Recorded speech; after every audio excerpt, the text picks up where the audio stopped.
Hello everyone and welcome to another little bit of a discussion on the Motorcast channel. And I'm here today, I'm Joe, and I'm here with Toby and Nathan. We're going to be discussing a few different teams in their their pre-season adventures. We're going to be talking about McLaren, Williams and Force India. So, a lot of interesting talking points in there. Most significantly, the conundrum that's happening over at McLaren. So, before today's video starts, make sure to leave a like down below and subscribe if you're not already. But, I guess we're going to go straight into it and talk about McLaren's pre-season testing. And, oh boy, where do we start with this? It has been very interesting ever since they released the car. Everyone was talking about the orange livery, and I'm pretty sure that's all they were working on over the winter was a new livery. So, Toby, I'm gonna throw the first question out to you. What have Honda been doing over the over the winter, and do you think this engine's gone backwards, or do you think they've just tried to develop it too far? Honestly, I have no idea. They've blamed it on several things. They've said, well, we're 3 years behind. But then again, that doesn't give them much, excuse to break down after one lap, like yesterday. Doing the least laps in testing, not great for them whatsoever. 150 laps less than Toro Rosso. I've just got no idea what happened. I mean, there seemed to be a little bit more back on the straight and narrow last year. With the new regulations, we hope that maybe the bigger teams would make a step, and McLaren is one of the bigger teams in terms of financially. And I just don't know what's happened. I mean, it's over 600 laps down on Mercedes. I can imagine that probably Valtteri Bottas and Lewis Hamilton have probably done more laps by themselves than McLaren have done together. And it's just a little bit embarrassing, really, from McLaren this year. Yeah, I think that's a pretty fair point. As you said, it's no excuse that Honda are these years behind, and they're breaking down after one lap. Nathan, have you got any other thoughts on that? Not especially, really. I think Toby's covered it pretty well. But no, I mean, what I will say is that this doesn't necessarily mean that McLaren will have a distinct lack of reliability in the season, because it's been the case in previous pre-season testings in previous years where teams have had not very good reliability. McLaren themselves, Red Bull in 2014, their reliability really wasn't great, but then they still turned up for the actual season. So the reliability isn't there, but at the moment, of course, there's still time for the teams to potentially do something between now and the Australian Grand Prix. But certainly at the moment, the reliability isn't there. The pace isn't really there either.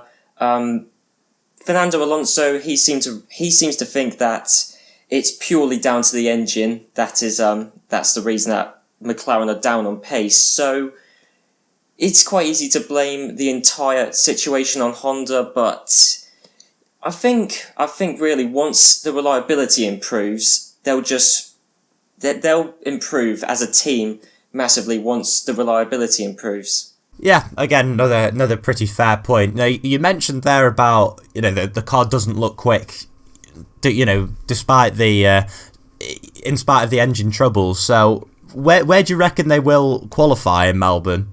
Oh, I don't know. It could be last. It could be in the top 10. We don't know yet.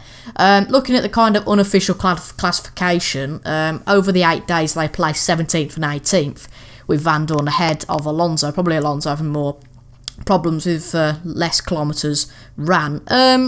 It's tough to predict. I would probably go sort of a region, if we're saying out of 20 cars, maybe between 12th and 16th. I don't see them currently on their pace. They haven't really been able to show their pace with how many breakdowns they've had to show so far. But if I'm going to give a pretty modest prediction for them, not anywhere above the top 10. Yeah, I just wanted to sort of throw that one out there, and I'm sure when we look back, after Melbourne, probably a lot of the predictions that we're going to give before the start of the season are going to be wrong. But one other prediction I'm going to ask Nathan now is obviously we've got a new driver partnership over at McLaren. Button, who's probably quite enjoying his retirement at the moment, has been replaced by Stoffel Van Dorn, who's been knocking on the door for a few years. So Nathan, do you see him out competing Alonso? Do you think Alonso will maybe get a little bit frustrated, and maybe it is a good start for Van Dorn? Well, it's certainly a good start for Van Dorn. I mean, in testing, Van Dorn's quickest time in testing was half a tenth quicker than Alonso's quickest time in testing, but, I mean, as I said, that's pretty irrelevant at the moment.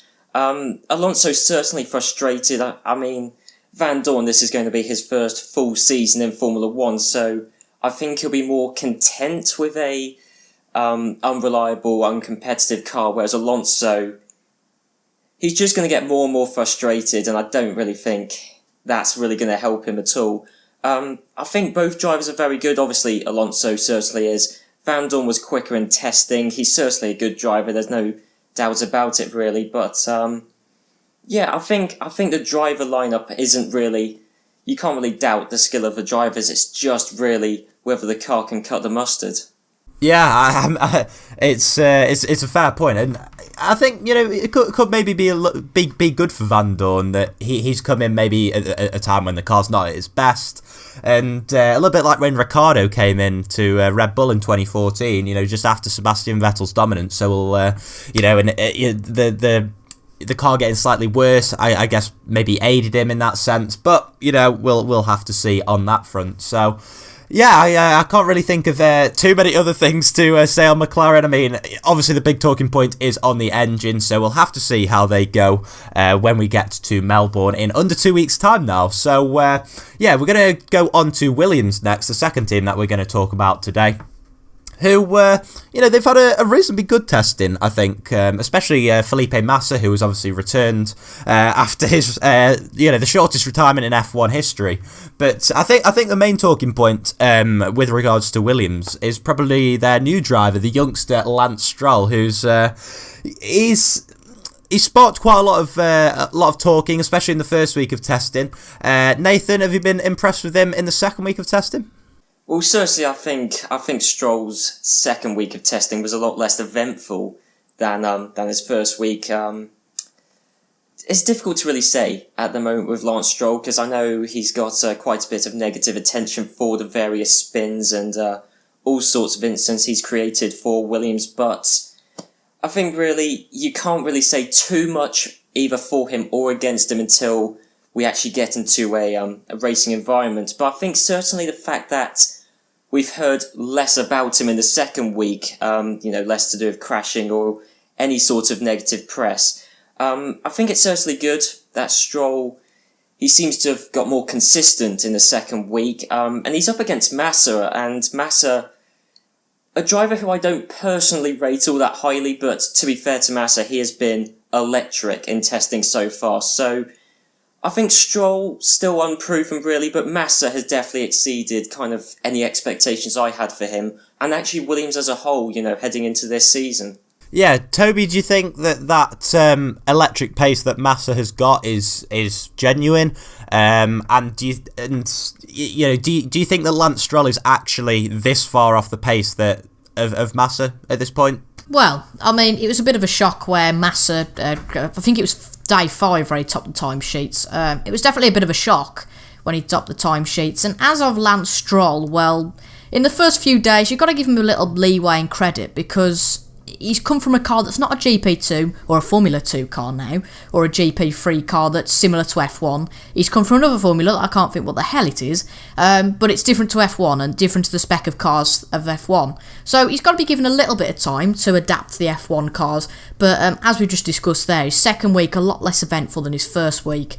In terms of pace, like Nathan said before with McLaren, it's a little bit irrelevant, the testing times compared, because, okay, Massa did beat Stroll on fastest times by a second, but they've completed a pretty similar amount of kilometres, Massa completing about 30 laps more than Stroll.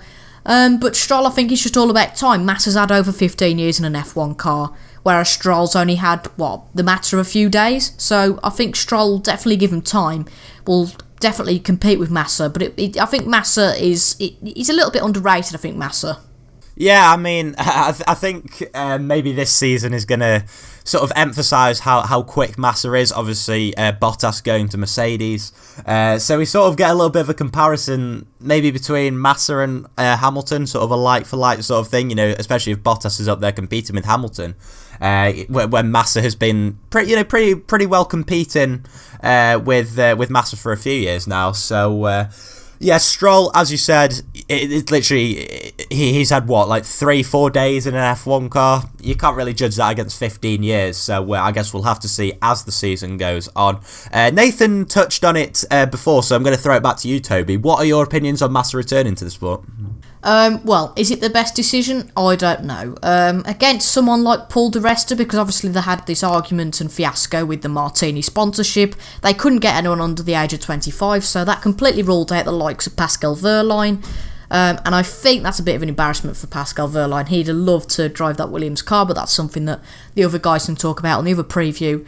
But Massa coming back, looking at the other candidates, maybe Paul di Resta could have come back, but Paul di Resta having not driven a Formula 1 car for over 3 years, I don't think, under the circumstances, I think probably Massa is probably the best candidate, and maybe even if it's just for this year, you know, and they can find a better candidate for next year, you know, Massa is solid, that's the most important thing.